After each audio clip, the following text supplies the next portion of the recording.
Sa kaugnay na balita, patuloy ang magiging presensya at pagdebensa ng pamahalaan sa sovereign rights ng Pilipinas sa West Philippine Sea.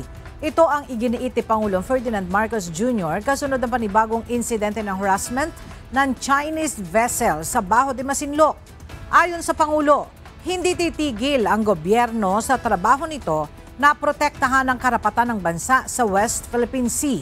Giit ni PBBM, hindi aatras ng pamahalaang Pilipinas sa mga barko nito sa Baho de Masinloc sa gitna ng delikadong aksyon ng Beijing.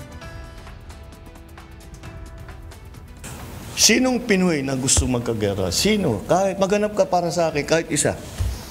Kahit yung sundalo, kahit yung Coast Guard, ayaw nila ng gulo. So, no, but at the same time, we have a duty to perform, and that is to defend the country. So no, we never back down.